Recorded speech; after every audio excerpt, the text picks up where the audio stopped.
ನಮಸ್ಕಾರ ವಿದ್ಯಾರ್ಥಿಗಳೇ. ಇಂದಿನ ಅವಧಿಯಲ್ಲಿ ನಾವು 6ನೇ ವರ್ಗದ ಸಮಾಜ ವಿಜ್ಞಾನದ 4ನೇ ಪಾಠವಾಗಿರುವಂಥ ಪ್ರಾಚೀನ ನಾಗರಿಕತೆಗಳು. ಪ್ರಾಚೀನ ನಾಗರಿಕತೆಗಳು ಅಂದರೆ ಜಗತ್ತಿನ ಪ್ರಮುಖ ನಾಗರಿಕತೆಗಳಾಗಿರುವಂಥವು ಯಾವ್ರಿ? ಈಜಿಪ್ಟ್ ನಾಗರಿಕತೆ, ಮೆಸೊಪೊಟಮಿಯ ನಾಗರಿಕತೆ, ಚೀನಾ ನಾಗರಿಕತೆ ಮತ್ತು ಹರಪ್ಪ ನಾಗರಿಕತೆ. ಅಷ್ಟೇ ಅಲ್ಲದೆ ಗ್ರೀಕ್ ಮತ್ತು ರೋಮನ್ ನಾಗರಿಕತೆಗಳು ಕೂಡ ಪ್ರಮುಖವಾಗಿ ಇರುವಂಥ ಮನೆತನ.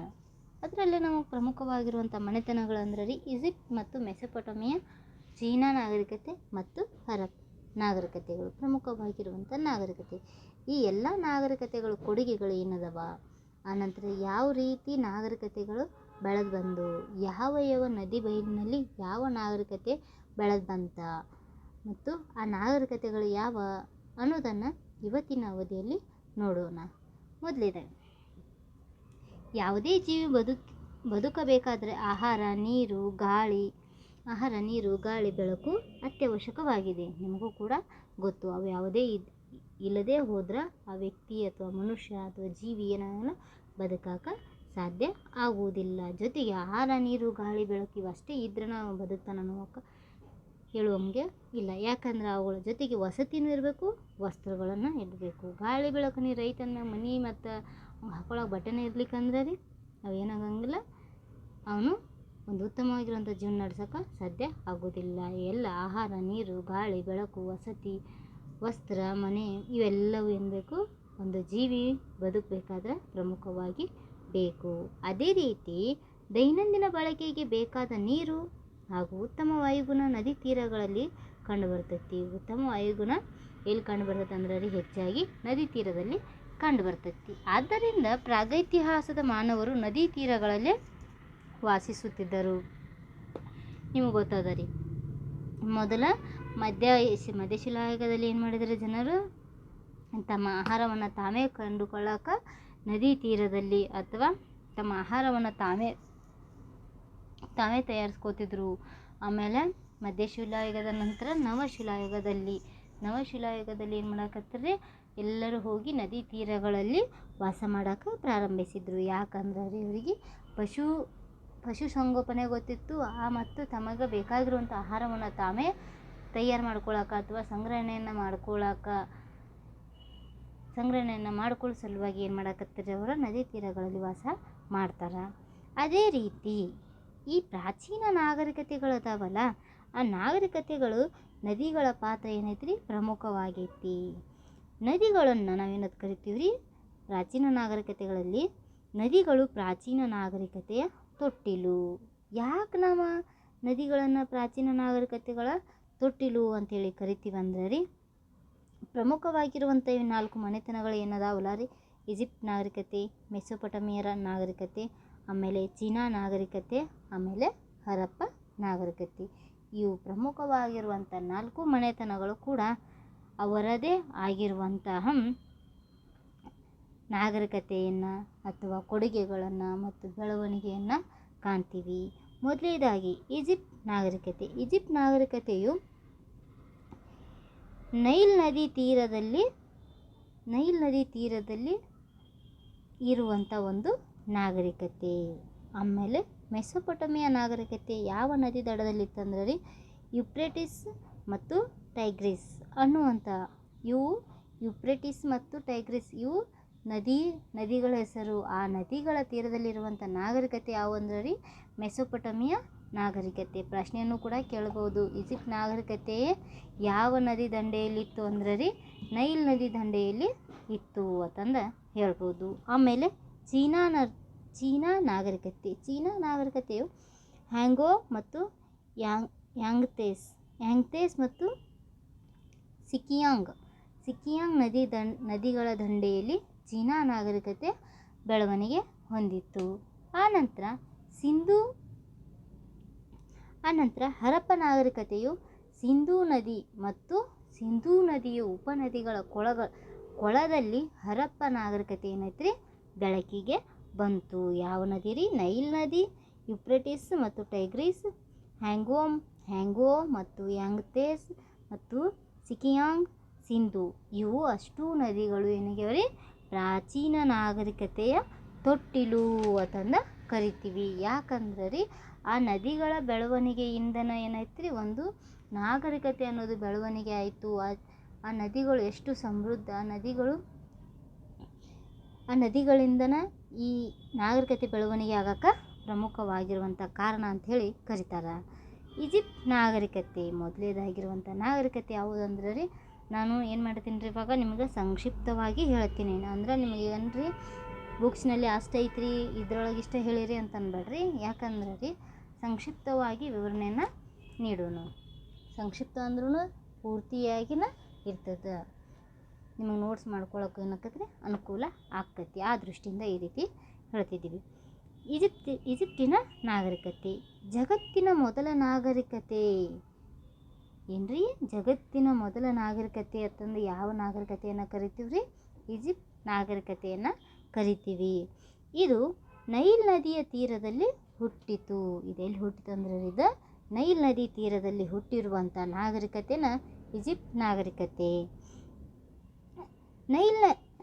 ನೈಲ್ ನದಿ ಜಗತ್ತಿನ ಅತ್ಯಂತ ಉದ್ದವಾದ ನದಿ. ಜಗತ್ತಿನಲ್ಲೇ ಅತ್ಯಂತ ಉದ್ದವಾದ ನದಿ ಅಂದರೆ ಯಾವುದ್ರಿ? ನೈಲ್ ನದಿ. ಆನಂತರ ಈ ನೈಲ್ ನದಿ ಜಗತ್ತಿನ ಅತ್ಯಂತ ಉದ್ದವಾದ ನದಿ ಅಂಥೇಳಿ ಕರಿತೀವಿ. ಆನಂತರ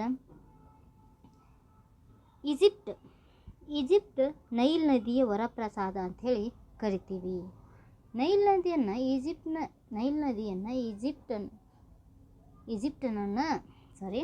ಈಜಿಪ್ಟನನ್ನು ನೈಲ್ ನದಿಯ ವರಪ್ರಸಾದ ಅಂಥೇಳಿ ಕರಿತೀವಿ. ಯಾಕಂದ್ರೆ ರೀ ನೈಲ್ ನದಿ ಇಲ್ಲದೆ ಹೋಗಿದ್ದಲ್ಲಿ ಈಜಿಪ್ಟ್ ಸಂಪೂರ್ಣ ಮರುಭೂಮಿ ಆಗುತ್ತಿತ್ತು. ಒಂದು ವೇಳೆ ನೈಲ್ ನದಿ ಇಲ್ಲದೆ ಹೋಗಿದ್ದಲ್ಲಿ, ಒಂದು ವೇಳೆ ನೈಲ್ ನದಿ ಇರ್ಲಿಕ್ಕಂದ್ರೆ ಏನಾಕೈತ್ರಿ, ಅದು ಈಜಿಪ್ಟ್ ಸಂಪೂರ್ಣ ಮರುಭೂಮಿ ಆಗ್ತೈತೆ. ಆ ಕಾರಣಕ್ಕಾಗಿ ನೈಲ್ ನದಿ ಇತ್ತು ಅನ್ನೋ ಕಾರಣದಿಂದ ಈಜಿಪ್ಟನ್ನು ಏನಂತ ಕರಿತೀವಿ ನಾವು? ಒಂದು ಪ್ರಾಚೀನ ಜಗತ್ತಿನ ಮೊದಲ ನಾಗರಿಕತೆ ಅಂಥೇಳಿ ಗುರುತಿಸ್ತೀವಿ.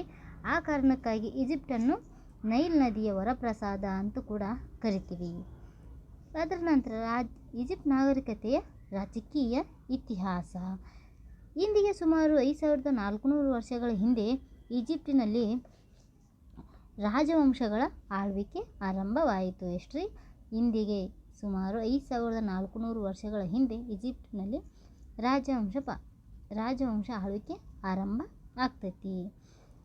ಈಜಿಪ್ಟಿನವರು ರಾಜನನ್ನು ಏನಂತ ಕರಿತಿದ್ರು ಅಂದ್ರೆ ರೀ, ಫೇರೋ ಅಂತ ಹೇಳಿ ಕರಿತಿದ್ರು. ಪ್ರಶ್ನೆನ ಕೇಳ್ಬೋದು. ಈಜಿಪ್ಟಿಯನ್ ರಾಜನನ್ನು ಏನೆಂದು ಕರಿತಿದ್ರು ಅಂದ್ರೆ ರೀ, ಫೇರೋ ಅಂತ ಹೇಳಿ ಕರಿತಿದ್ರು. ಮೆನ್ಸ್ ಎಂಬಾತ ಮೊದಲ ಫೇರೋ ಅಂದರೆ ಯಾರು ಹೇಳಿದ್ರಿ? ರಾಜ. ಈಜಿಪ್ಟಿನಲ್ಲಿ ರಾಜ ಅಂಥೇಳಿ ರಾಜನನ್ನು ಯಾವ ಹೆಸರಿನಿಂದ ಕರಿತಿದ್ರು ಅಂದ್ರೆ ರೀ, ಫೇರೋ ಅಂಥೇಳಿ ಕರಿತಿದ್ರಿ. ಹಾಗಾದರೆ ಈಜಿಪ್ಟ್ ನಾಗರಿಕತೆ ಮೊದಲ ಫೇರೋ ಯಾರಂದ್ರೆ ರೀ? ಮೆನ್ಸ್ ಈಜಿಪ್ಟ್ ನಾಗರಿಕತೆಯ ಮೊದಲ ಫೇರೋ ಅಥವಾ ರಾಜ ಅಂಥೇಳಿ ಗುರುತಿಸ್ತೀವಿ. ಮೆನ್ಸ್ನ ರಾಜಧಾನಿ ಯಾವುದಾಗಿತ್ತಂದ್ರೆ ರೀ, ಮೆಂಫಿಸ್ ನಗರ ಇವನ ರಾಜಧಾನಿ ಆಗಿತ್ತು. ಮೆನ್ಸ್ನ ರಾಜಧಾನಿ ಯಾವುದಾಗಿತ್ತಂದ್ರೆ ರೀ, ಮೆಂಫಿಸ್ ನಗರ ಇವನ ರಾಜಧಾನಿ ಆಗಿತ್ತು. ಈ ಮೆನ್ಸ್ನ ನಂತರ ಅನೇಕ ಫೇರೋಗಳು ಬರ್ತಾರ. ಅದರಲ್ಲಿ ಪ್ರಮುಖವಾಗಿರುವಂಥ ಫೇರೋಗಳಂದ್ರೆ ರೀ, ಖುಫು, ಅಮೆನ್ಹೊಟೆಪ್, ತಟೋಮಸ್ ಹೀಗೆ ಅನೇಕ ಫೇರೋಗಳು ಏನು ಮಾಡಿದ್ರಿ? ಆಡಳಿತವನ್ನು ನಡೆಸ್ತಾರ. ಆನಂತರ ಜಗತ್ತಿನ ಅತ್ಯಂತ ದೊಡ್ಡ ಪಿರಮಿಡ್ ಅನ್ನು ಇಲ್ಲಿ ಈ ಈಜಿಪ್ಟ್ ನಾಗರಿಕತೆಯಲ್ಲಿ ಕಟ್ಟಿಸ್ತಾರ. ಅದನ್ನು ಕಟ್ಟಿಸಿದವರು ಯಾರಂದ್ರೆ ರೀ, ಖುಫು ಗಿಜ್ಗೆ. ಖುಫು ಅನ್ನುವಂತಹ ಫೇರೋ ಏನು ಮಾಡ್ತಾನ್ರಿ, ಜಗತ್ತಿನ ಅತ್ಯಂತ ದೊಡ್ಡ ಪಿರಮಿಡನ್ನು ಕಟ್ಟಿಸ್ತಾನ. ಅದು ಯಾವ ನಾಗರಿಕತೆಯಲ್ಲಿ ರೀ? ಈಜಿಪ್ಟ್ ನಾಗರಿಕತೆಯಲ್ಲಿ ಜಗತ್ತಿನ ಅತ್ಯಂತ ದೊಡ್ಡ ಪಿರಮಿಡನ್ನು ಕಟ್ಟಿಸಿದವರು ಯಾರಂದ್ರೆ ರೀ, ಖುಫು ಅನ್ನುವಂತಹ ಒಬ್ಬ ಈಜಿಪ್ಟ್ ರಾಜ ಜಗತ್ತಿನ ಅತ್ಯಂತ ದೊಡ್ಡ ಪಿರಮಿಡ್ ಕಟ್ಟಿಸಿದನು. ಆನಂತರ ಕಟ್ಟಿಸ್ತಾನ. ಆಮೇಲೆ ಅಮೆನ್ಹೊಟೆಪ್ ಅನ್ನುವಂಥ ರಾಜನು ಕೂಡ ದಿಗ್ವಿಜಯದ ಮೂಲಕ ರಾಜ್ಯವನ್ನು ವಿಸ್ತರಿಸ್ತಾನ. ವಿಸ್ತರಿಸಿ ಈಜಿಪ್ಟ್ ನಾಗರಿಕತೆಯನ್ನು ಬೆಳವಣಿಗೆ ಮಾಡ್ತಾನೆ. ಮುಂದೆ ಬಂದ ಫೇರೋಗಳಲ್ಲಿ, ಫೇರೋ ಅಂದ್ರೆ ರಾಜ ಅನ್ನಂಗ್ರಿ, ಫೇರೋಗಳಲ್ಲಿ ತಟೋಮಸ್ ಮಹಾನ್ ದಿಗ್ವಿಜಯಿ ಆಗಿದ್ದನು. ನಂತರ ತಟೋಮಸ್ ಕೂಡ ಮಹಾನ್ ದಿಗ್ವಿಜಯಿ ಜಯಶಾಲಿಯಾಗಿದ್ದ. ಅವನ ನಂತರ ಅವನ ಮಗ ತಟೋಮಸನ ಮಗಳು ಕೂಡ ಆಡಳಿತವನ್ನು ಮಾಡ್ತಾಳೆ. ಪ್ರಾಚೀನ ಕಾಲದಲ್ಲಿನ ಏನಾಗಿತ್ತು ರೀ, ಮಹಿಳೆಯರು ಕೂಡ ಆಡಳಿತವನ್ನು ಮಾಡ್ತಿದ್ರು. ಆ ಕಾರಣಕ್ಕಾಗಿ ಹ್ಯಾಟ್ಷೆಪ್ಸೂಟ್ ಅಧಿಕಾರಕ್ಕೆ ಬರ್ತಾಳೆ. ಹ್ಯಾಟ್ಷೆಪ್ಸೂಟ್ ತಟೋಮಸನ ಮಗಳು. ತಟೋಮಸನ ನಂತರ ಅಧಿಕಾರಕ್ಕೆ ಬಂದವಳು ಯಾರಂದ್ರೆ ಹ್ಯಾಟ್ಷೆಪ್ಸೂಟ್.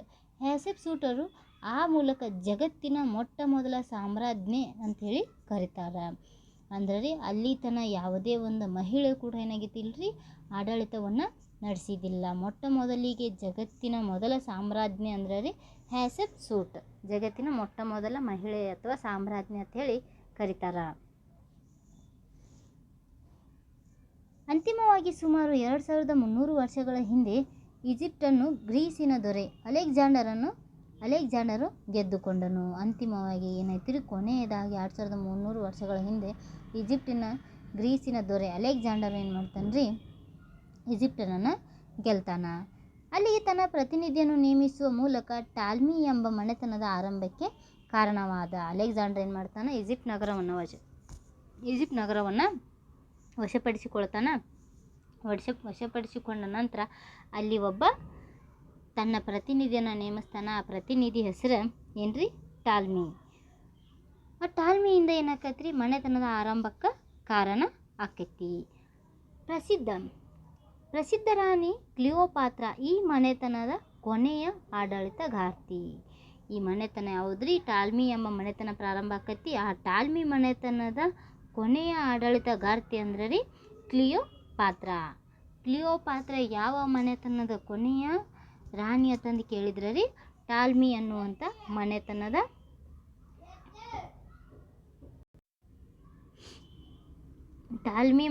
ಕೊನೆಯ ರಾಣಿ ಅಂದ್ರೆ ರೀ ಆಡಳಿತಗಾರ್ತಿ ಕ್ಲಿಯೋಪಾತ್ರ. ಈ ರೀತಿಯಾಗಿ ಇವಳ ಆಡಳಿತದ ಈಜಿಪ್ಟ್ ರೋಮ್ ಸಾಮ್ರಾಜ್ಯಕ್ಕೆ ಒಳಪಟ್ಟಿತ್ತು.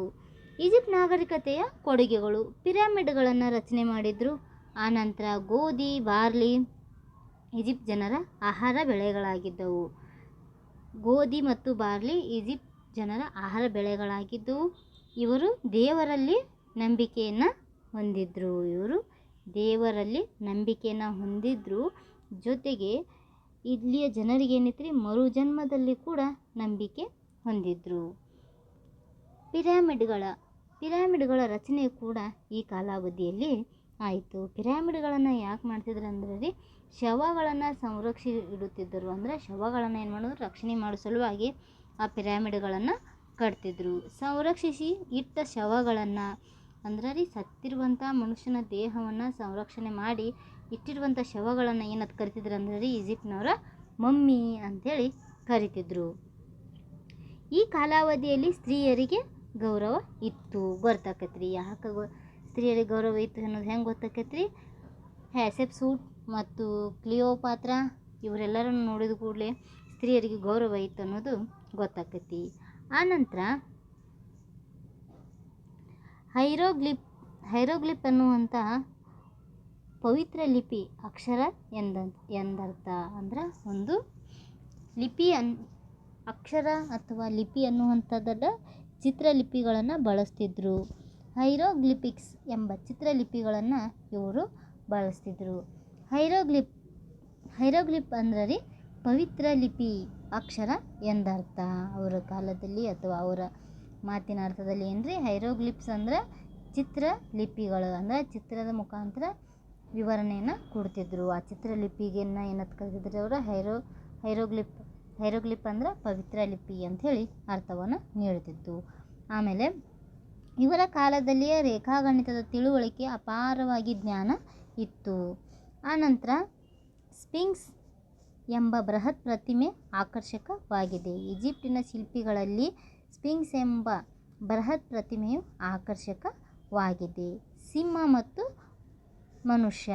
ಆ ಸ್ಫಿಂಕ್ಸ್ ಬೃಹತ್ ಪ್ರತಿಮೆ ಏನಾಗಿತ್ತು ರೀ, ಸಿಂಹದ ದೇಹ ಮತ್ತು ಮನುಷ್ಯನ ಮುಖವನ್ನು ಹೊಂದೈತಿ. ಏನ್ರಿ ಸ್ಫಿಂಕ್ಸ್ ಅನ್ನುವಂಥದ್ದು ಬೃಹತ್ ಪ್ರತಿಮೆ ಐತಿ. ಅದು ಸಿಂಹದ ದೇಹವನ್ನು ಹೊಂದೈತಿ. ಮುಖ ಮಾತ್ರ ಏನಾಗೈತಿ ರೀ ಮನುಷ್ಯನನ್ನು ಹೊಂದೈತಿ. ಇದ್ರ ನಂತರ ಬರುವಂಥ ಮನೆತನ ಮೆಸೊಪೊಟಮಿಯ ಮನೆತನ.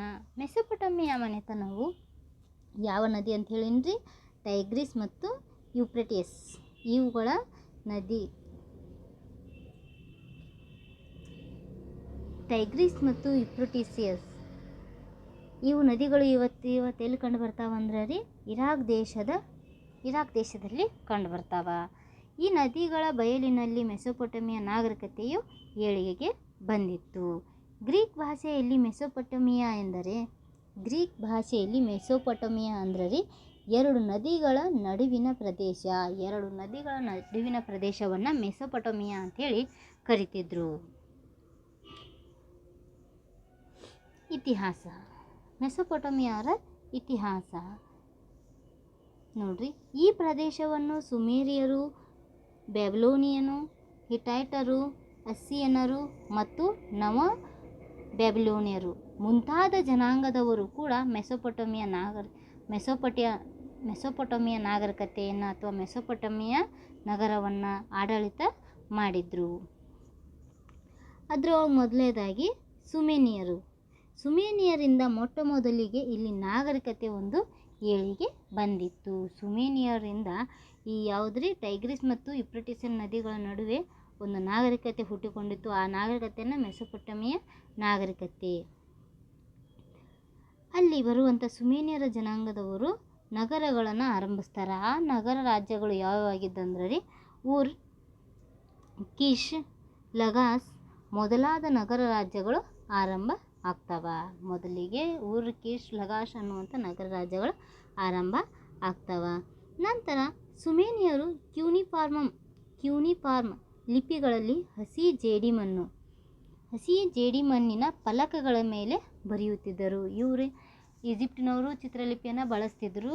ಇವರು ಮೆಸೊಪೊಟಮಿಯಾದವ್ರು ಏನು ಮಾಡಾಕತ್ತೀರಿ? ಕ್ಯೂನಿಫಾರ್ಮ್ ಅನ್ನುವಂಥ ಲಿಪಿಗಳಲ್ಲಿ ಹಸಿ ಜೇಡಿಮಣ್ಣಿನ ಫಲಕಗಳ ಮೇಲೆ, ಹಸಿ ಜೇಡಿಮಣ್ಣಿನ ಫಲಕಗಳ ಅಂದ್ರೆ ಬೋರ್ಡ್ ಮೇಲೆ ಏನು ಮಾಡ್ತಿದ್ರು? ಲಿಪಿಯನ್ನು ಬರಿತಿದ್ರು. ಮೆಸೊಪೊಟಮಿಯನವರಿಗೆ ಭಾರತದೊಡನೆ ಸಂಪರ್ಕ ಇತ್ತು. ಮೆಸೊಪೊಟಮಿಯರಿಗೆ ಏನೈತಿ ಆವಾಗ ಭಾರತದ ಜೊತೆಗೆ ಸಂಬಂಧ ಅನ್ನೋದು ಇತ್ತು.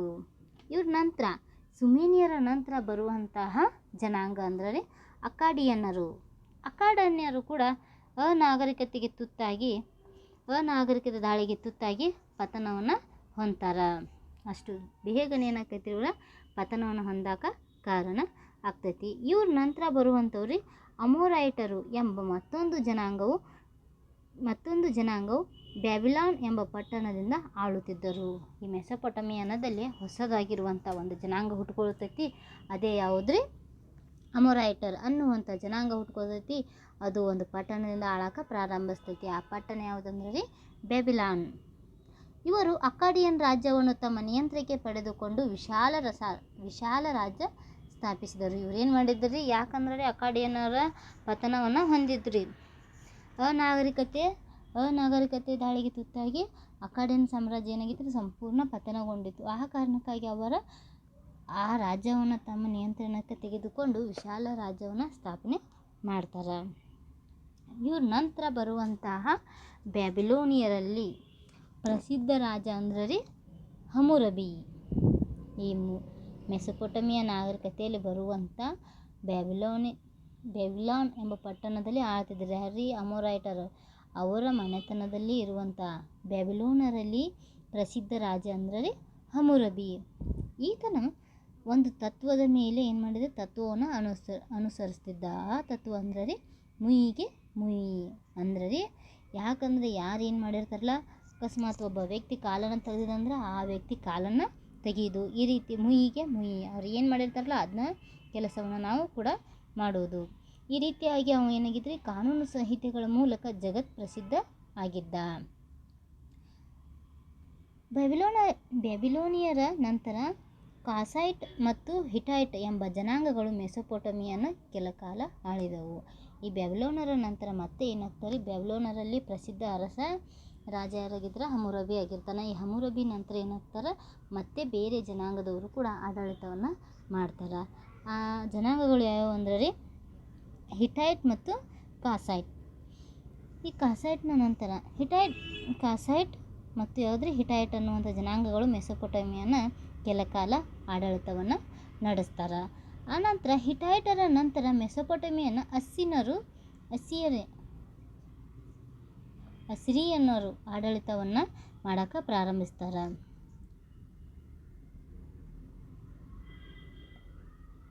ಈ ಅಸಿರಿಯನಲ್ಲಿ ಪ್ರಸಿದ್ಧವಾಗಿರುವಂಥ ಚಕ್ರವರ್ತಿ ಅಂದರೆ ಅಸುರ್ ಬನಿಪಾಲ್ ಅನ್ನುವಂಥ ಪ್ರಸಿದ್ಧ ಆಡಳಿತಗಾರ. ಈತ ಅಸಿರಿಯನರ ಪ್ರಸಿದ್ಧ ಆಡಳಿತಗಾರ, ಚಕ್ರವರ್ತಿ ಅಂತ ಹೇಳಿ ಕರಿತೀವಿ. ಈತ ಮಹಾನ್ ಕವಿಯೂ ಕೂಡ ಆಗಿರ್ತಾನೆ. ಅಂದ್ರೆ ಮಹಾನ್ ಹೋರಾಟಗಾರ, ವೀರ ಆಗಿರ್ತಾನೆ, ಜೊತೆಗೆ ಕವಿನೂ ಕೂಡ ಆಗಿರ್ತಾನೆ.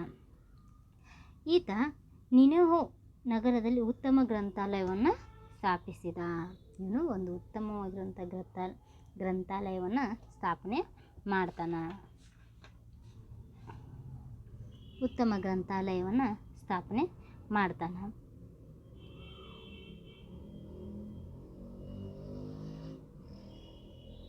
ಉತ್ತಮ ಗ್ರಂಥಾಲಯವನ್ನು ಸ್ಥಾಪನೆ ಮಾಡ್ತಾನೆ. ಇವ್ ನಂತರ ಬಂದಿರುವಂಥವ್ರು ಯಾರು? ನೆಬೂಕಡ್ನೆಚ್ಚರ್. ಅವನ ನಂತರ ಬರುವಂಥ ವ್ಯಕ್ತಿ ಯಾರು? ನೆಬೂಕಡ್ನೆಚ್ಚರ್. ಚಾಲ್ಡಿಯನರಲ್ಲಿ ಪ್ರಸಿದ್ಧವಾಗಿರುವಂಥ ಅರಸ. ಚಾಲ್ಡಿಯನರ ಪ್ರಸಿದ್ಧ ಅರಸ ನೆಬೂಕಡ್ನೆಚ್ಚರ್. ಇವನು ಪ್ರಾಚೀನ ಜಗತ್ತಿನ 7 ಅದ್ಭುತಗಳಲ್ಲಿ ಒಂದಾಗಿರುವಂಥ ತೂಗು ಉದ್ಯಾನವನ್ನು ಬ್ಯಾಬಿಲೋನ್ ನಗರದಲ್ಲಿ ನಿರ್ಮಿಸಿದ. ಬ್ಯಾಬಿಲೋನ್ ನಗರದಲ್ಲಿರುವಂಥ ತೂಗು ಉದ್ಯಾನವನ್ನು ನಿರ್ಮಿಸಿದಂಥ ಕೀರ್ತಿ ನೆಬೂಕಡ್ನೆಚ್ಚರನಿಗೆ ಸಲ್ಲುತ್ತದೆ. ಈತ ಚಾಲ್ಡಿಯನರಲ್ಲಿ ಪ್ರಸಿದ್ಧವಾಗಿರುವಂತಹ ಅರಸ. ಈತನು 2500 ವರ್ಷಗಳ ಹಿಂದೆ ಪರ್ಷಿಯ ರಾಜ ಅಥವಾ ಚಕ್ರವರ್ತಿ ಸೈರಸನು ಬ್ಯಾಬಿಲೋನ್ ನಗರವನ್ನು ಗೆಲ್ಲುವ ಮೂಲಕ ಪ್ರಾಚೀನ ಏನಾಕತ್ರಿ ಈ ರೀತಿಯಾಗಿ ನೆಬೂಕಡ್ನೆಚ್ಚರ ತೂಗು ಉದ್ಯಾನವನ್ನು ಕಟ್ಟಿಸ್ತಾನ ಅಥವಾ ನಿರ್ಮಿಸ್ತಾನ ಬ್ಯಾಬಿಲೋನ್ ನಗರದಲ್ಲಿ. ಅನಂತರ 2500 ವರ್ಷಗಳ ಹಿಂದೆ ಪರ್ಷಿಯ ರಾಜ ಏನು ಮಾಡ್ತಾನೆ? ಮೆಸೊಪೊಟೇಮಿಯಾ ಮೇಲೆ ದಾಳಿಯನ್ನು ಮಾಡಿ ಬ್ಯಾಬಿಲೋನ್ ನಗರವನ್ನು ಗೆಲ್ಲುವ ಮೂಲಕ ಮೆಸೊಪೊಟೇಮಿಯಾ ನಾಗರಿಕತೆಯನ್ನು ಅವನತಿಗೊಳಿಸ್ತಾನೆ. ಇದರ ನಂತರ ಮೆಸೊಪೊಟೇಮಿಯಾ ನಾಗರಿಕತೆಯ ಕೊಡುಗೆಗಳೇನು? ಮೆಸೊಪೊಟೇಮಿಯಾ ನಾಗರಿಕತೆಯ ಕೊಡುಗೆಗಳು ಕಾನೂನು ಸಂಹಿತೆಗಳ ಅಳವಡಿಕೆ, ವ್ಯಾಪಾರ ಸಂಬಂಧ. ಆವಾಗ ಏನಾಗಿತ್ತು ರೀ, ಮೆಸೊಪೊಟೇಮಿಯಾದವರಿಗೆ ಭಾರತದೊಡನೆ ಸಂಪರ್ಕ ಇತ್ತು ಮತ್ತು ಹಮ್ಮುರಬಿ ಏನು ಮಾಡ್ತಿದ್ರಿ, ಮುಯಿಗೆ ಮುಯಿ ಅನ್ನುವಂಥ ಕಾನೂನನ್ನು ಅಳವಡಿಸಿಕೊಂಡಿದ್ದನು. ಆನಂತರ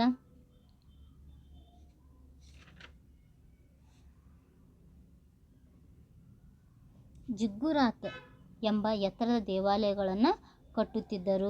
ಕ್ಯೂನಿಫಾರ್ಮ್ ಅನ್ನುವಂಥ ಕೋನಲಿಪಿಯನ್ನು ಇವರು ಬಳಸ್ತಿದ್ರು.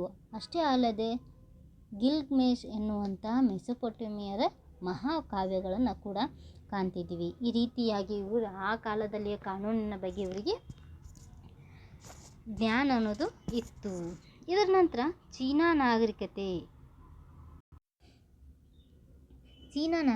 ಭಾರತದ ಈಶಾನ್ಯ ದಿಕ್ಕಿನಲ್ಲಿರುವ ದೇಶವೇ ಚೀನಾ. ಇಲ್ಲಿಯ ಜನರು ಮಂಗೋಲಿಯನರು. ಇಲ್ಲಿನ ಜನರು ಅಂದರೆ ಚೀನಾ ನಾಗರಿಕತೆಯಲ್ಲಿರುವಂಥ ಜನರು ಮಂಗೋಲಿಯನ್ ಅಂದರೆ ಈ ಚೀನಾದ ಜನರನ್ನು ಅಥವಾ ಚೀನಾ ನಾಗರಿಕತೆಯಲ್ಲಿರುವ ಜನಾಂಗವನ್ನು ಮಂಗೋಲಿಯನ್ಸ್ ಅಂಥೇಳಿ ಕರಿತಿದ್ರು. ಹಳದಿ ಮೈ ಬಣ್ಣದ ಬುಡಕಟ್ಟಿಗೆ ಸೇರಿದವರು. ಇವರು ಏನಾಗಿದ್ದಾರೆ? ಹಳದಿ ಮೈ ಬಣ್ಣದ ಬುಡಕಟ್ಟಿಗೆ ಸೇರಿದವರಾಗಿರ್ತಾರೆ. ಯಾಂಗತ್ಸೆ ಮತ್ತು ಯಾಂಗ್ಹೋ ನದಿಗಳ ತೀರದಲ್ಲಿ ಹುಟ್ಟಿರುವಂಥ ನಾಗರಿಕತೆಯೇ ಚೀನಾ ನಾಗರಿಕತೆ. ಈ ಚೀನಾ ನಾಗರಿಕತೆ ಹುಟ್ಕೊತೈತಿ. ಮೊದಲು ಹಳದಿ ನದಿ ತೀರದಲ್ಲಿ ಚೀನಾ ನಾಗರಿಕತೆ ಹುಟ್ಟಿತ್ತು. ಮೊದಲು ಎಲ್ಲಿ ಹುಡ್ತೈತಿ? ಚೀನಾ ನಾಗರಿಕತೆ ಹಳದಿ ನದಿ ಮೇಲೆ ಹುಡ್ತೈತಿ. ಹಳದಿ ನದಿ ಯಾವುದ್ರಿ? ಹ್ಯಾಂಗ್ಹೋ ನದಿಯನ್ನು ಹಳದಿ ನದಿ ಅಂಥೇಳಿ ಕರೀತಾರೆ. ಈ ಹ್ಯಾಂಗ್ಹೋ ನದಿಯನ್ನು ಚೀನಾ ನಾಗರಿಕತೆಯ ತೊಟ್ಟಿಲು ಅಂಥೇಳಿ ಕೂಡ ಕರೀತಾರೆ. ಆರಂಭದಲ್ಲಿ ಗ್ರಾಮಗಳಿಂದಲೇ ಅವರ ಆಡಳಿತ ಆರಂಭವಾಯಿತು. ಪ್ರಾರಂಭದಾಗ ಏನಾಗ್ತೈತಿ? ಅವರು ಗ್ರಾಮದಿಂದಲೇ ಆಡಳಿತವನ್ನು ಮಾಡ್ಕೋತ ಬರ್ತಾರೆ. ಆ ನಂತರ ಭತ್ತ ರೇಷ್ಮೆ ಉತ್ಪಾದಿಸಿ ವಿದೇಶಿ ವ್ಯಾಪಾರವನ್ನು ಹೆಚ್ಚಿಸಿಕೊಳ್ತಾರೆ. ಆ ನಂತರ ಇವ್ರು ಏನು ಮಾಡ್ತಾರೆ, ಗ್ರಾಮದಿಂದ ಇದ್ದಿದ್ದ ವಿದೇಶ ವ್ಯಾಪಾರವನ್ನು ಮಾಡೋಕ್ಕೆ ಪ್ರಾರಂಭಿಸ್ತಾರೆ. ಇವ್ರ ಇತಿಹಾಸ, ಇವ್ರ ರಾಜಕೀಯ ಇತಿಹಾಸ ಯಾವ ರೀತಿ ಇತ್ತು, ಯಾವ ರಾಜ ಆಡಳಿತವನ್ನು ಮಾಡಿದ್ರು ಅಂದ್ರೆ ರೀ, ಮೊದಲೇದಾಗಿ ಚೀನಾದ ಮೊದಲ ಮನೆತನ ಶಾಂಗ್ ಮನೆತನ. ಚೀನಾದ ಮೊದಲ ಮನೆತನ ಯಾವುದ್ರಿ? ಶಾಂಗ್ ಮನೆತನ. ಈ ಮನೆತನವು ಇಂದಿಗೆ 3600ರಿಂದ 3000 ವರ್ಷಗಳವರೆಗೆ ಆಳಿತು. ಇವರು ಕೃಷಿಗೆ ಹೆಚ್ಚಿನ ಆದ್ಯತೆಯನ್ನು ನೀಡಿದರು. ಈ ಶಾಂಗ್ ಮನೆತನದವ್ರು ಏನು ಮಾಡಿದಾರೆ, ಕೃಷಿಗೆ ಹೆಚ್ಚಿನ ಆದ್ಯತೆಯನ್ನು ನೀಡ್ತಾರೆ. ಈ ಕಾಲದಲ್ಲಿ ಜನರು ಪಿಂಗಾಣಿ ಮತ್ತು ಕಂಚಿನ ಪಾತ್ರೆಗಳನ್ನು ಉತ್ಪಾದಿಸುವ ಕರಕುಶಲ ಕಲೆಗಳಲ್ಲಿ ಪರಿಣಿತಿಯನ್ನು ಹೊಂದಿದ್ದರು. ಮತ್ತು ಶಾಂಗ್ ಮನೆತನದ ನಂತರ ಚೌ ಮನೆತನ ಹೆಚ್ಚು ಕಾಲ ಆಳಿತು. ಇವ್ರನ್ನ ಶಾಂಗ್ ಮನೆತನದ ನಂತರ ಬಂದಿರುವಂಥ ಮನೆತನ ಅಂದರೆ ರೀ ಚೌ ಮನೆತನದ. ಈ ಚೌ ಮನೆತನದ ಪ್ರಸಿದ್ಧ ಅರಸ ಹುವಾಂಗ್ ಈ ಚೌ ಮನೆತನದ ಪ್ರಸಿದ್ಧ ಅರಸ. ಪ್ರಸಿದ್ಧ ಚೀನಿ ತತ್ವಜ್ಞಾನಿಗಳಾದ ಕನ್ಫ್ಯೂಸಿಯಸ್, ಲಾವೋತ್ಸೆ ಅವರು ಚೌ ಮನೆತನದ ಕಾಲದಲ್ಲಿಯೇ ಇದ್ದರು. ಕನ್ಫ್ಯೂಸಿಯಸ್ ಮತ್ತು ಲಾವೋತ್ಸೆ ಚೌ ಮನೆತನದ ಕಾಲಾವಧಿಯಲ್ಲಿ ಇದ್ದರು ಅನ್ನೋದು ಹೆಮ್ಮೆಯ ವಿಷಯ. ಆನಂತರ ಚೌ ಮನೆತನದ ಆಳ್ವಿಕೆಯನ್ನು ಕೊನೆಗೊಳಿಸಿ ಚೀನ್ ಮನೆತನ ಅಧಿಕಾರಕ್ಕೆ ಬಂದಿತ್ತು. ನೋಡ್ರಿ, ಫಸ್ಟ್ ಚೀನಾದ ಮೊದಲ ಮನೆತನ ಶಾಂಗ್ ಮನೆತನ ನಂತರ ಚೌ ಮನೆತನ ಬರುತ್ತೆ. ಚೌ ಮನೆತನ ನಂತರ ಚೀನ್ ಮನೆತನ ಅಧಿಕಾರಕ್ಕೆ ಬರ್ತೈತಿ. ಚೀನ್ ಮನೆತನದಿಂದ ಆ ದೇಶಕ್ಕೆ ಚೀನ್ ಅನ್ನುವಂತಹ ಮನೆತನ ಏನು ಆಡಳಿತವನ್ನು ಮಾಡ್ತೈತಿಲ್ಲ ಅಲ್ಲಿ ಚೀನಾ ನಾಗರಿಕತೆಯಲ್ಲಿ, ಆ ಕಾರಣಕ್ಕಾಗಿ ಆ ದೇಶಕ್ಕೆ ಚೀನಾ ಅನ್ನುವಂತಹ ಹೆಸರು ಬರೋಕೆ ಕಾರಣ ಅಂತೇಳಿ ಹೇಳ್ತಾರೆ. ಆನಂತರ ಶಾಂಗ್ ಮನೆತನ ಏನು ಹೇಳಿದ್ದೀವಿ ರೀ, 3600ರಿಂದ 3000 ವರ್ಷಗಳ ಹಿಂದೆ ಆಡಳಿತವನ್ನು ಮಾಡಿತು. ಆನಂತರ ಚೌ ಮನೆತನ ಆಡಳಿತ ಬಂತು. ಚೌ ಮನೆತನ ನಂತರ ಚೀನ್ ಮನೆತನ ಆಡಳಿತ ಬಂತು. ಚೀನ್ ಮನೆತನದಿಂದ ಆ ದೇಶಕ್ಕೆ ಚೀನಾ ಅನ್ನುವಂಥ ಹೆಸರು ಬಂತು. ಆಮೇಲೆ ಚೀನ್ ಮನೆತನದ ಪ್ರಸಿದ್ಧ ಅರಸ ಸಿ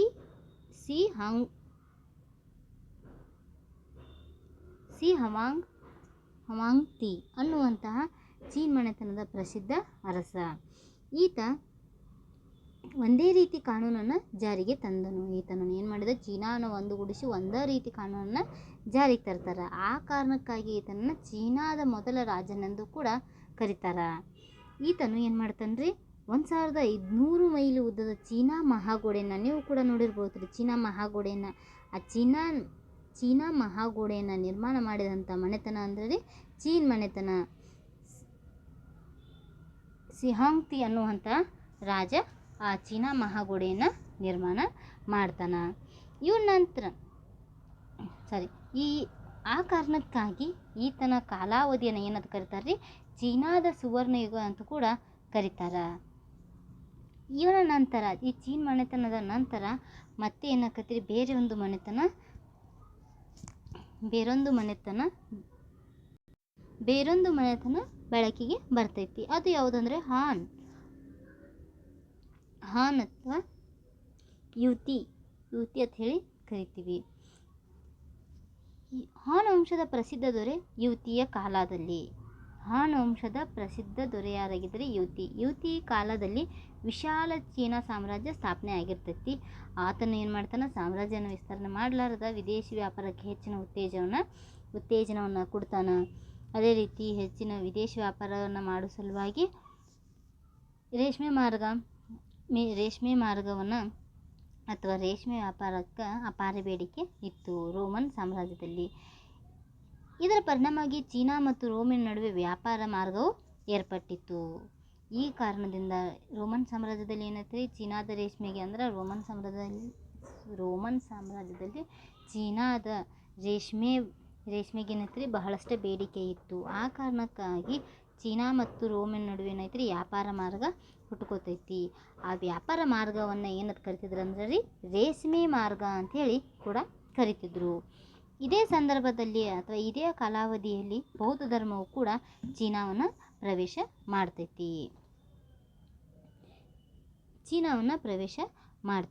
ಹಾನ್ ವಂಶದ ಕಾಲದಲ್ಲಿ ಕಲೆ ಮತ್ತು ಸಾಹಿತ್ಯಕ್ಕೆ ಹೆಚ್ಚಿನ ಪ್ರೋತ್ಸಾಹವನ್ನು ಕೊಡ್ತಾರೆ. ಆ ಕಾರಣಕ್ಕಾಗಿಯೇ ಈ ಕಾಲಾವಧಿಯನ್ನು ಸುವರ್ಣಯುಗ ಎಂದೇ ಪ್ರಸಿದ್ಧಿ ಪಡೆದಿದೆ ಅಥವಾ ಪ್ರಸಿದ್ಧಿಯನ್ನು ಹೊಂದೈತಿ. ನಂತರ ಸುಂಗ್ ಮನೆತನದವರು ಕೂಡ ಆಡಳಿತವನ್ನು ಮಾಡ್ತಾರೆ. ಸುಂಗರ ರಾಜಧಾನಿ ಪಿಕಿಂಗ್ ಆಗಿರುತ್ತದೆ.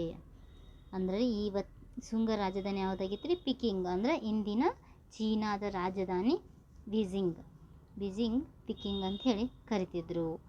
ಸುಂಗ್ ಮನೆತನದ ಕಾಲದಲ್ಲಿ ಮರದ ಮುದ್ರಣ ಯಂತ್ರ ಹಾಗೂ ಪಿಂಗಾಣಿ ತಯಾರಿಕೆ ಆರಂಭವಾಯಿತು.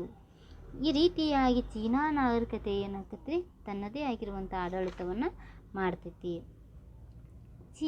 ಚೀನಾದ ಕೊಡುಗೆಗಳು. ಚೀನಾದವರು ಏನು ಮಾಡಿದ್ರು ರೀ? ಚೀನಿಯರು ನೀಡಿದ ಅಪಾರವಾದ ಕೊಡುಗೆ ಅಂದ್ರೆ ರೀ ಚಹಾ ಅಥವಾ ಟೀ ಮತ್ತು ರೇಷ್ಮೆ ವಸ್ತ್ರವನ್ನು ಪರಿಚಯಿಸಿದರು. ಚಹಾ ಅಥವಾ ಟೀ ರೇಷ್ಮೆ ಪರಿಚಯವನ್ನು ಮಾಡ್ತಾರೆ. ಆನಂತರ ಪಿಂಗಾಣಿ, ದಿಕ್ಸೂಚಿ, ಕಾಗದ, ಚಿತ್ರಕುಂಚಗಳ ಪರಿಚಯ. ಲಾವೋತ್ಸೆ ಸರಳ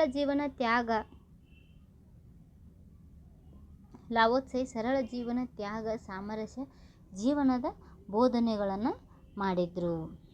ಆಮೇಲೆ ಕನ್ಫ್ಯೂಷಿಯಸ್ ನೈತಿಕ ಮತ್ತು ಸಾಮಾಜಿಕ ಮೌಲ್ಯಗಳನ್ನು ತಿಳಿಸಿಕೊಟ್ರು ಅಥವಾ ಸ್ಥಾಪನೆ ಮಾಡಿಸಿದಂತಹ ಕಾಲಾವಧಿ. ಈ ಎಲ್ಲ ತತ್ವಜ್ಞಾನಗಳಿಂದ ಚೀನಾ ನಾಗರಿಕತೆಯು ಅನೇಕ ಕೊಡುಗೆಗಳನ್ನು ಜಗತ್ತಿಗೆ ನೀಡಿತು ಮತ್ತು ಬಿದಿರಿನ ಬೊಂಬಿನ ಮೇಲಿನಿಂದ ಕೆಳಮುಖವಾಗಿ ಬರೆಯುತ್ತಿದ್ದರು. ಇವರೇನು ಮಾಡಿದ್ರು? ಬಿದಿರಿನ ಬೊಂಬಿನ ಮೇಲಿನಿಂದ ಕೆಳಮುಖವಾಗಿ ಬರೆಯುತ್ತಿದ್ದರು. ಈ ರೀತಿಯಾಗಿ ತತ್ವಜ್ಞಾನಿಗಳು ಕೂಡ ಅನೇಕ ಕೊಡುಗೆಗಳನ್ನು ಕೊಟ್ಟರು. ಇವರ ನಂತರ ಬರುವಂತಹ ಪ್ರಮುಖವಾಗಿರೋ ಮನೆತನ ಹರಪ್ಪ ನಾಗರಿಕತೆ.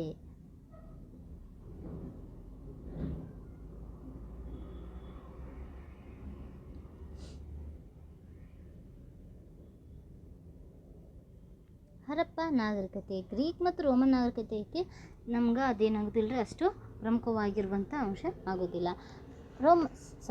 ಹರಪ್ಪ ನಾಗರಿಕತೆಯನ್ನು ಪರಿಚಯಿಸಿದವರು ಅಥವಾ ಹರಪ್ಪ ನಾಗರಿಕತೆಯನ್ನು ಅಥವಾ ಹರಪ್ಪ ಮತ್ತು ಮೊಹೆಂಜೋದಾರೋ ಅನ್ನುವಂಥ ನಗರಗಳನ್ನು ಸಂಶೋಧನೆ ಮಾಡಿದವರು ಅಂದ್ರೆ ರೀ ದಯಾರಾಮ್ ಸಹಾನಿ ಮತ್ತು ರಕಲ್ದಾಸ್ ಬ್ಯಾನರ್ಜಿ. ಇವರು ಈ ನಾಗರಿಕತೆಯನ್ನು ಸಂಶೋಧನೆ ಮಾಡಿದಂಥ ಸಂಶೋಧಕ ಅಥವಾ ಇತಿಹಾಸಕಾರರು ಅಂಥೇಳಿ ಕರಿತೀವಿ. ಪ್ರಾಚೀನ ನಗರಗಳ ಅವಶೇಷಗಳ ಸಂಶೋಧನೆಕಾರರು ದಯಾರಾಮ್ ಸಹಾನಿ ಮತ್ತು ರಕಲ್ದಾಸ್ ಬ್ಯಾನರ್ಜಿ.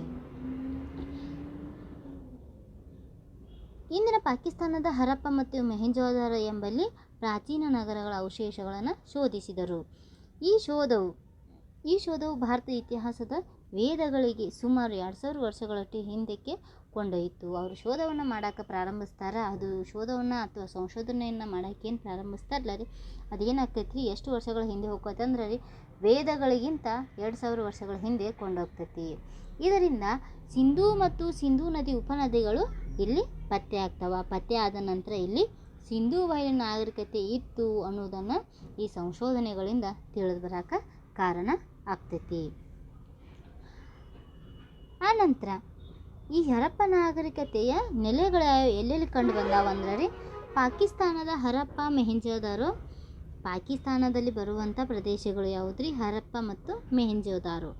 ಭಾರತದಲ್ಲಿರುವಂಥ ಕಾಲಿಬಂಗಾನಲ್ಲಿ ಬರುತ್ತೆ ರಾಜಸ್ಥಾನದಾಗ ರೀ. ಧೋಲವೀರಾ ಗುಜರಾತ್, ರಾಕಿಗರ್ ಹರಿಯಾಣ, ಅನಂತರ ಲೋಥಾಲ್ ಇವುಗಳಲ್ಲಿ ಪ್ರಮುಖವಾಗಿ ಹರಪ್ಪ ನಾಗರಿಕತೆ ನೆಲೆಗಳು ಕಂಡು ಬರ್ತಾವ. ಹರಪ್ಪ ನಾಗರಿಕತೆಯ ಯೋಜನೆಗಳು. ಈ ಹರಪ್ಪ ನಾಗರಿಕತೆ ಏನೈತ್ರಿ ಒಂದು ಕ್ರಮಬದ್ಧವಾಗಿರುವಂಥ ಯೋಜನಾಬದ್ಧವಾಗಿ ನಗರವನ್ನು ನಿರ್ಮಿಸ್ತಿದ್ರು. ಇವರು ರಕ್ಷಣೆಗಾಗಿ ಕೋಟೆಗಳನ್ನು ಕೂಡ ಕಟ್ಟಿಸ್ತಿದ್ರು. ಆಮೇಲೆ ಅಗಲವಾದ ರಸ್ತೆಗಳು, ಸಾರ್ವಜನಿಕ ಬಾವಿಗಳು, ಉಪ್ಪರಿಗೆ ಮನೆಗಳು, ಅಚ್ಚುಕಟ್ಟಾದ ಒಳಚರಂಡಿ ವ್ಯವಸ್ಥೆ ಮತ್ತು ಪ್ರಮುಖವಾಗಿರುವಂಥದ್ದಂದ್ರೆ ಯೋಜನಾಬದ್ಧ ನಿರ್ಮಾಣ ಮತ್ತು ಒಳಚರಂಡಿ ವ್ಯವಸ್ಥೆಯನ್ನು ಮಾಡಿದರು. ಅದರೊಳಗೆ ಪ್ರಮುಖವಾಗಿರುವಂಥದ್ದಂದ್ರೆ ಮೊಹೆಂಜೋದಾರೋ ನಗರದಲ್ಲಿರುವಂಥ ಸಾರ್ವಜನಿಕ ಸ್ನಾನಗೃಹ ಅದು ಪ್ರಮುಖವಾಗಿರುವಂಥ ನಗರ ಯೋಜನೆ ಆಗಿತ್ತು. ಸ್ನಾನಗೃಹದ ಸುತ್ತಲೂ ಏನಾಗಿದ್ದರು ಕೊಠಡಿಗಳಿದ್ದವು ಮತ್ತು ಹರಪ್ಪ ನಗರದಲ್ಲಿ 6 ಖನಿಜಗಳಿದ್ದು ಸಮೀಪದಲ್ಲಿ ಕಾರ್ಮಿಕರಿಗೆ ಮನೆಗಳಿದ್ದವು ಮತ್ತು ಲೋಥಾಲ್ ಅಂದಿನ ಪ್ರಸಿದ್ಧ ಬಂದರಾಗಿತ್ತು. ಲೋಥಾಲ್ ಏನಾಗಿತ್ತು, ಅವತ್ತಿನ ಪ್ರಸಿದ್ಧವಾಗಿರುವಂಥ ಬಂದರ ಆಗಿತ್ತು. ಇದರ ನಂತರ ಬರುವಂಥದ್ದು ರೀ ಆರ್ಥಿಕ ಜೀವನ. ಹರಪ್ಪ ನಾಗರಿಕತೆಯ ಆರ್ಥಿಕ ಜೀವನ ಹೆಂಗಿತ್ತಂದ್ರೆ ರೀ, ಹತ್ತಿ ಬಟ್ಟೆ, ಉಣ್ಣೆ ಬಟ್ಟೆಯನ್ನು ನೂಲುವುದು ಹರಪ್ಪನರ ಒಂದು ಉದ್ಯೋಗ ಅಥವಾ ಕಸುವಾಗಿತ್ತು. ಇವರು ಇನ್ನು ಒಂದು ಕಸುಬು ಏನಾಗಿತ್ತು, ಒಂದು ಕೆಲಸ ಹತ್ತಿ ಮತ್ತು ಉಣ್ಣೆ ಬಟ್ಟೆಗಳನ್ನು ನೂಲುವಂಥ ಕೆಲಸ ಆಗಿತ್ತು. ಜೊತೆಗೆ ಸುಟ್ಟ ಇಟ್ಟಿಗೆಗಳನ್ನು ತಯಾರು ಮಾಡುವಂಥ 2 ಕಸುಬುಗಳು ಈ ಹರಪ್ಪ ನಾಗರಿಕತೆಗೆ ಗೊತ್ತಿತ್ತು. ಆಮೇಲೆ ಇವರು ಪಶುಪಾಲನೆಯನ್ನು ಮಾಡ್ತಿದ್ರು. ಇವರು ಪಶುಗಳನ್ನು ಸಾಕ್ತಿದ್ರು. ಯಾವ ಯಾವ ಪಶುಗಳನ್ನು ಸಾಕ್ತಿದ್ರು ಅಂದ್ರೆ ರೀ, ಎತ್ತು, ಕೋಣ, ಆಡು, ಕುರಿ, ಹಂದಿ, ಬೆಕ್ಕು, ನಾಯಿ, ಒಂಟೆ, ಕತ್ತೆಗಳನ್ನು ಇವರು ಸಾಕ್ತಿದ್ರು. ಜಗತ್ತಿನ ಮೊದಲ ಬಾರಿಗೆ ಹತ್ತಿಯನ್ನು ಬೆಳೆದ ಕೀರ್ತಿ ಭಾರತಕ್ಕೆ ಸಲ್ಲುತ್ತದೆ. ಜಗತ್ತಿನಲ್ಲೇ ಮೊಟ್ಟ ಮೊದಲ ಬಾರಿಗೆ ಹತ್ತಿಯನ್ನು ಬೆಳೆದ ಕೀರ್ತಿಯಲ್ಲಿ ಯಾರಿಗೆ ಸಲ್ತೈತೆ ಅಂದ್ರೆ ರೀ, ಭಾರತಕ್ಕೆ ಸಲ್ತೈತಿ. ಅದು ಹತ್ತಿಯನ್ನು ಬೆಳೆದಿರುವಂಥ ಪ್ರದೇಶ ಎಲ್ಲಿ ಅಂದ್ರೆ ರೀ, ಸಿಂಧೂ ಅನ್ನುವಂಥ ಪ್ರದೇಶದಲ್ಲಿ ಅಥವಾ ಸಿಂಧು ಅನ್ನುವಂಥ ಪ್ರದೇಶದಲ್ಲಿ ಹತ್ತಿಯನ್ನು ಮೊದಲೇ ಬಾರಿಗೆ ಬೆಳಿತಾರೆ. ಆನಂತರ ಮೆಸೊಪೊಟೇಮಿಯಾ ನಾಗರಿಕತೆಯನ್ನು, ಈ ನಾಗರಿಕತೆ ಮೆಲುಹ ನಾಗರಿಕತೆ ಎಂದು ಕೂಡ ಕರೀತಿದ್ರು. ಅಂದರೆ ರೀ, ಹರಪ್ಪ ನಾಗರಿಕತೆಯನ್ನು ಮೆಸೊಪೊಟೇಮಿಯಾ ನಾಗರಿಕತೆಯ ಜನರು ಏನು ಕರಿತಿದ್ರು ಅಂದರೆ ರೀ, ಮೆಲುಹ ನಾಗರಿಕತೆ ಅಥವಾ ಮೆಲುಹ ಎಂದು ಕೂಡ ಕರಿತಿದ್ರು. ಇದರ ನಂತರ ಸಾಮಾಜಿಕ ಜೀವನ. ಇವ್ರ ಸಾಮಾಜಿಕ ಜೀವನ ಹೆಂಗಿತ್ತಂದ್ರೆ ರೀ, ಸ್ತ್ರೀ ಪುರುಷರಿಬ್ಬರು ಏನಾಗಿದ್ರು ರೀ, ಅಲಂಕಾರ ಪ್ರಿಯರಾಗಿದ್ದರು. ಅವರು ಅನೇಕ ಆಭರಣಗಳನ್ನು ತೊಡ್ತಿದ್ರು. ಸ್ತ್ರೀಯರು ಕಂಠಿಹಾರ, ಬಳೆ, ಉಂಗುರ, ಕಿವಿ ಓಲೆ, ಸೊಂಟಪಟ್ಟಿ, ಕಾಲಿನ ಕಡಗ ಮೊದಲಾದ ಆಭರಣಗಳನ್ನು ಧರಿಸ್ತಿದ್ರು. ಆಮೇಲೆ ಕಾಂತಿವರ್ಧಕಗಳನ್ನು ಅಂದರೆ ರೀ, ಸೌಂದರ್ಯವರ್ಧಕಗಳನ್ನು ಬಳಸ್ತಿದ್ರು. ಸುಗಂಧ ದ್ರವ್ಯ ಅಂದರೆ ಪರ್ಫ್ಯೂಮ್ಗಳನ್ನು ಕೂಡ ಆ ಕಾಲದಲ್ಲಿ ಬಳಸ್ತಿದ್ರು. ಸ್ತ್ರೀಯರಷ್ಟೇ ಅಲ್ಲದೆ ಪುರುಷರು ಕೂಡ ಅಲಂಕಾರ ಪ್ರಿಯರಾಗಿದ್ದರು ಅಂತೇಳಿ ಹೇಳ್ತಾರೆ. ಆಮೇಲೆ ಇವರಲ್ಲಿ ಅನೇಕ ಕ್ರೀಡೆಗಳು ಕೂಡ ಇದ್ದವು. ಅವು ಯಾವಂದ್ರೆ ರೀ, ಗೋಲಿ, ಚೆಂಡು ಮತ್ತು ಪಗಡೆ, ಗೂಳಿ ಕಾಳಗ ಆಗಿನ ಕಾಲದ ಪ್ರಮುಖ ಮನರಂಜನೆಗಳಾಗಿದ್ದವು. ಮಕ್ಕಳಿಗಾಗಿ ಆಟಿಕೆ, ಎತ್ತಿನ ಬಂಡಿಗಳು, ಗೊಂಬೆಗಳು ಇದ್ದವು. ಕಲೆ, ಇವರಲ್ಲಿ ಜೇಡಿಮಣ್ಣಿನ ಪ್ರತಿಮೆಗಳು ಅಂದರೆ ದೇವತೆಗಳ ಚಿಕ್ಕ ಮೂರ್ತಿಗಳು ಭಾರೀ ಸಂಖ್ಯೆಯಲ್ಲಿ ದೊರೆತವು. ಜೇಡಿಮಣ್ಣಿನ ಪ್ರತಿಮೆಗಳನ್ನು ಕಾಣ್ತೀವಿ. ಮತ್ತು ಮುದ್ರೆಗಳು, ಪ್ರಮುಖವಾಗಿರುವಂಥ ಮುದ್ರೆಗಳು, ಡುಬ್ಬದ ಗುಳಿ ಮುದ್ರೆ, ಏಕಶೃಂಗಿ ಇಲ್ಲಿ ಪ್ರಮುಖವಾಗಿರುವಂಥ ವಿಗ್ರಹಗಳು. ಆನಂತರ ಧರ್ಮ, ಹರಪ್ಪ ನಾಗರಿಕತೆಯ ಧರ್ಮ. ಇವರು ಅನೇಕ ದೇವರುಗಳನ್ನು ಆರಾಧನೆಯನ್ನು ಮಾಡ್ತಿದ್ರು. ಆ ದೇವರುಗಳು ಯಾವಂದ್ರೆ ರೀ, ಪಶುಪತಿ ಅಂದ್ರೆ ರೀ ಶಿವ, ಮಾತೃದೇವತೆ, ಅಶ್ವತ್ಥ ಮರ, ಸೂರ್ಯ, ಅಗ್ನಿ, ಭೂಮಿ, ಜಲ, ನಾಗರ, ಹಾವು ಹೀಗೆ ಅನೇಕ ದೇವತೆಗಳನ್ನು ಮತ್ತು ನಿಸರ್ಗ ದೇವತೆಗಳನ್ನು ಆರಾಧನೆ ಮಾಡ್ತಿದ್ರು. ಆನಂತರ ಇವರ ನಗರ ಯಾವ ರೀತಿ ಅವನತಿ ಹೊಂದಿತು, ಅವನತಿ ಹೊಂದಕ್ಕೆ ಕಾರಣ ಅಂದ್ರೆ ರೀ, ನೆರೆ ಹಾವಳಿ. ಯಾಕಂದ್ರೆ ರೀ, ಹರಪ್ಪ ನಾಗರಿಕತೆ ಯಾವ ನದಿ ದಂಡೆಯಲ್ಲಿತ್ತು ರೀ, ಸಿಂಧೂ ನದಿ ಮತ್ತು ಸಿಂಧೂ ನದಿ ಉಪನದಿ ದಂಡೆಯಲ್ಲಿತ್ತು. ಆ ಕಾರಣಕ್ಕಾಗಿ ಆ ನದಿಯ ಪ್ರವಾಹದಿಂದ, ನೆರೆ ಹಾವಳಿಯಿಂದ ಹರಪ್ಪ ನಾಗರಿಕತೆ ಅವನತಿ ಆಗಕ್ಕೆ ಕಾರಣ ಆಯಿತು. ಆನಂತರ ಕಾಡುಗಳ ನಾಶನ ಯಾವ ಕಾರಣಕ್ಕಾಗಿ ಮಾಡಿದ್ರಂದ್ರೆ ರೀ, ಹರಪ್ಪ ನಾಗರಿಕತೆಯ ಕಸುಬು ಅಥವಾ ಉದ್ಯೋಗ ಇನ್ನೊಂದು ಯಾವುದಾಗಿತ್ತು ರೀ, ಒಂದು ಹತ್ತಿ ಮತ್ತು ಉಣ್ಣೆ ಬಟ್ಟೆಗಳನ್ನು ತಯಾರಿಸ್ತಿದ್ರು, ಇನ್ನೊಂದು ರೀ ಸುಟ್ಟ ಇಟ್ಟಿಗೆಗಳನ್ನು ತಯಾರು ಮಾಡ್ತಿದ್ರು. ಆ ಕಾರಣಕ್ಕಾಗಿ ಇಟ್ಟಿಗೆಗಳನ್ನು ಸುಡಾಕ ಅವ್ರು ಏನು ಮಾಡಿದ್ರು ರೀ, ಅನೇಕ ಕಾಡುಗಳನ್ನು ನಾಶ ಮಾಡಿದ್ರು. ಇದರಿಂದ ಅವರ ನಾಗರಿಕತೆ ನಾಶ ಆಗಕ್ಕೆ ಅಥವಾ ಅವನತಿ ಆಗಕ್ಕೆ ಕಾರಣ ಆಯಿತು. ಆಮೇಲೆ ಆರ್ಯರ ಆಕ್ರಮಣ. ಹೊರಗಿನಿಂದ ಬಂದ ಆರ್ಯರು ಹರಪ್ಪನರ ಮೇಲೆ ಅಕ್ರಮವಾಗಿ ದಾಳಿಯನ್ನು ನಡೆಸಿದ್ರು. ಇದು ಕೂಡ ಹರಪ್ಪ ನಾಗರಿಕತೆ ಅವನತಿ ಆಗಕ್ಕೆ ಕಾರಣ ಆಯಿತು. ಆ ನಂತರ ಕೊನೆಯದಾಗಿರುವಂಥ ಕಾರಣ ಅಥವಾ ಅವನತಿ ಅಂದ್ರೆ ರೀ, ಸಾಂಕ್ರಾಮಿಕ ರೋಗದ ಪ್ರಸಾರ. ಸಾಂಕ್ರಾಮಿಕ ರೋಗದಿಂದಲೂ ಕೂಡ ಹರಪ್ಪ ನಾಗರಿಕತೆ ಅವನತಿ ಆಗಕ್ಕೆ ಕಾರಣ ಆಯಿತು. ಈ ರೀತಿಯಾಗಿ ಏನಾಯ್ತು ರೀ, ಹರಪ್ಪ ನಾಗರಿಕತೆಯು ಒಂದು ಪ್ರಮುಖವಾಗಿರುತ್ತ ನಾಗರಿಕತೆ ಅವನತಿ ಆಗಕ್ಕೆ ಕಾರಣವಾಯಿತು. ಇವತ್ತಿನ ಅವಧಿಯಲ್ಲಿ ನಾವೇನು ಮಾಡಿದ್ರು, ಪ್ರಮುಖವಾಗಿರುವಂಥ 4 ಮನೆತನಗಳು ಯಾವ್ಯಾವ ರೀ, ಮೆಸೊಪೊಟೇಮಿಯಾ ನಾಗರಿಕತೆ, ಈಜಿಪ್ಟ್ ನಾಗರಿಕತೆ, ಮೆಸೊಪೊಟೇಮಿಯಾ ನಾಗರಿಕತೆ, ಚೀನಾ ನಾಗರಿಕತೆ, ಹರಪ್ಪ ನಾಗರಿಕತೆ. ಇವು ಪ್ರಮುಖವಾಗಿರುವಂಥ 4 ನಾಗರಿಕತೆಗಳ ಬಗ್ಗೆ ಇವತ್ತಿನ ಅವಧಿಯಲ್ಲಿ ನೋಡಿದ್ದೀವಿ. ಧನ್ಯವಾದಗಳು.